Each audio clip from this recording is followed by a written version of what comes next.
وہ مکہ مکرمہ کا شہر جہاں حضور علیہ السلام نکلے اور غار کے اندر رہے سیدنا صدیق اکبر رضی اللہ تعالیٰ عنہ کے ساتھ، پھر مدینہ منورہ گئے۔ آج حضور علیہ السلام جو ہے فاتحانہ شان کے ساتھ 10,000 صحابہ کرام کا لشکر جرار مسلح حضور کے دائیں بائیں چل رہا ہے، اور حضور علیہ السلام جو ہے وہ اللہ تبارک و تعالیٰ کی حمد و ثنا فرما رہے ہیں، رب تبارک و تعالیٰ کی تعریف کر رہے ہیں۔ اس لیے یہی فرمایا کہ وَرَأَيْتَ النَّاسَ يَدْخُلُونَ فِي دِينِ اللَّهِ أَفْوَاجًا فَسَبِّحْ بِحَمْدِ رَبِّكَ وَاسْتَغْفِرْ إِنَّهُ كَانَ تَوَّابًا۔ کیا کرنا ہے؟ جب جشن کا سما آ جائے، فتح کا سما آ جائے، کامیابی مل جائے، پھر بھی اللہ کی حمد کرنی ہے اس کی تسبیح کے ساتھ، اور اللہ کی بارگاہ کے اندر استغفار کرنا ہے، اس لیے کہ وہ بہت زیادہ توبہ قبول کرنے والا ہے۔ تو حضور علیہ السلام 10,000 کے لشکر کے ساتھ نکل رہے ہیں۔ اذا جاء نصر اللہ والفتح انا فتحنا لک فتحا مبینا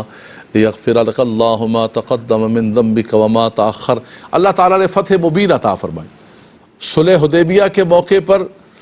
جب معاہدہ ہوا تو صحابہ کرام بڑے پریشان، یا رسول اللہ کیا ہم حق پر نہیں ہیں؟ کیا ہم سچے دین کے ساتھ نہیں ہیں؟ سیدنا ابو بکر صدیق رضی اللہ عنہ فرمایا کہ یہ رسول خدا ہیں، جو فیصلہ کریں گے سر بتسلیم خم، ہم اسی طرح قبول کریں گے۔ اور پھر وہاں پر بشارت ہوئی کہ بھائی یہ صلح حدیبیہ میں مسلمان ایک قدم پیچھے ہٹا ہے، لیکن اس کے بدلے میں اللہ نے فتح مبین عطا فرمائی۔ وہ فتح مبین کیا ہے؟ فتح مکہ ہے، جب حضور علیہ السلام جو ہے فاتح بن کر، اور پھر یہ بھی بتاؤں حضرات گرامی کہ جب انسان فاتح بن کر کسی ملک کے اندر لوٹ کر آتا ہے، اور پھر بھی اسی سلطنت میں، اس ملک میں، اس شہر میں جہاں سے ظلماً اسے نکالا گیا ہو اور تکلیفیں دی گئی ہوں، بند کیا ہو، ناطقہ کیا ہو، کھانا پینا بند کیا ہو، تو انسانی مزاج اور انسانی طبیعت یہ کہتی ہے کہ اب میں چن چن کے بدلے لوں گا، انتقام، ایک ایک شخص کو گھر سے نکالوں گا اور گھر سے نکال کر اسے نشان عبرت بناؤں گا، اور جو کچھ میرے ساتھ، میرے خاندان کے ساتھ، میرے بچوں کے ساتھ کیا، میری بچیوں کے ساتھ کیا،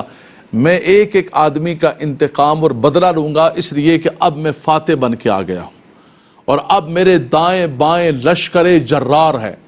لیکن قربان جائیں حضور علیہ السلام قصوہ اونٹنی پر بیٹھے ہوئے ہیں، اور وہاں پر بھی اللہ کی حمد و ثنا کر رہے ہیں، اور صحابہ کرام فرما رہے ہیں حضور کا سر مبارک بار بار جو ہے وہ اونٹنی کی کوہان کے ساتھ لگ رہا تھا۔ قرآن کیا کہتا ہے؟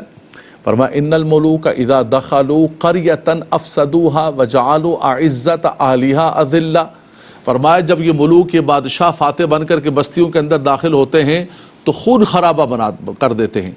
اور سروں کے مینار بنا دیتے ہیں، اور سب لوگوں کو، بچوں کو، عورتوں کو، سب کو، یہاں تک کہ جانوروں کو بھی نہیں چھوڑتے۔ لیکن قربان جائیں آقا دو جہاں صلی اللہ تعالیٰ علیہ وسلم کی ذات مبارکات پر، حضور تشریف لے گئے، خانہ کعبہ کا طواف کیا، بتوں سے پاک کیا مولا کائنات نے۔ حضرت بلال حبشی خانہ کعبہ کے چھت پر چڑھے، اللہ اکبر، حضور نے فرمایا آئین بلال، میرا بلال کدھر ہے؟ اچھا ہم فاتح بنتے ہیں تو ہم اپنے خاندان کو تلاش کرتے ہیں کہ میرا فلاں رشتہ دار کدھر ہے، لیکن حضور جب فاتح بنے، قربان جائیں، حضور نے فرمایا اس مکے کی دھرتی پر، اس تپتی ریت پر احد احد کا نعرے لگانے والا اور کوڑے کھانے والا وہ میرا بلال کدھر ہے؟ لوگ دیکھ رہے ہیں، کفار دیکھ رہے ہیں کہ بڑے بڑے حسین و جمیل ہاشمی خوبصورت رنگوں والے موجود ہیں، لیکن حضور علیہ السلام اس حبشی نسل اپنے بلال دیوانے اور غلام کو یاد کر رہے ہیں کہ میرا بلال آئین بلال، میرا بلال کدھر ہے؟ اس فتح کے موقع پر خانہ کعبہ کے چھت پر چڑھے گا بلال، اللہ اکبر، اور اللہ تبارک و تعالیٰ کی توحید کو، تکبیر کو بلند و بالا کرے گا۔ مولا کائنات نے بتوں سے پاک کیا، اذان دی گئی خانہ کعبہ کی چھت پر، حضور نے طواف فرمایا کہ جو دروازہ بند کر لے گا، فرمایا اس کے لیے بھی امان ہے۔ پھر دیکھا سروں کو جھکائے کھڑے اکرمہ بن ابو جہل، وہ جو زندگی بھر حضور علیہ السلام سے دشمنی کرتا رہا،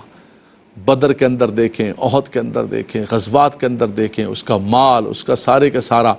لیکن اکرمہ بن ابو جہل بھاگ رہا ہے، حضور نے فرمایا اس سے کہو بھاگے نہیں، اس کو بھی امان دیتے ہیں، اللہ اکبر۔ پھر حضور نے فرمایا کہ یہ بتاؤ تم میرے بارے میں کیا گمان کرتے ہو کہ میں تمہارے ساتھ کیا کروں گا؟ سارے قریش آل مکہ کفار سر جھکائے کھڑے ہیں، لیکن انہوں نے ایک بات کہی کہ انت کریم وابن کریم، فرمایا آپ خود بھی کریم ہیں اور کریموں کی اولاد ہیں، آپ کے باپ دادا بھی کریم تھے، حضرت عبداللہ بھی کریم تھے، حضرت عبد المطلب بھی کریم تھے، آپ کا سارا سلسلہ نسب فرمایا کریم ہی کریم تھے، ہمیں آپ سے کرم ہی کی امید ہے، ہمیں یہی امید ہے کہ آپ کرم ہی کرم فرمائیں گے۔ اللہ کے نبی صلی اللہ علیہ وسلم نے فرمایا کہ آج میں وہی بات کروں گا جو بات میرے بھائی یوسف علیہ السلام نے فرمائی تھی کہ لا تثریب علیکم الیوم انتم الطلقاء، تمہیں کوئی بھی ندامت نہیں ہے، شرمندگی نہیں، جاؤ میں نے تم سب کو معاف کر دیا۔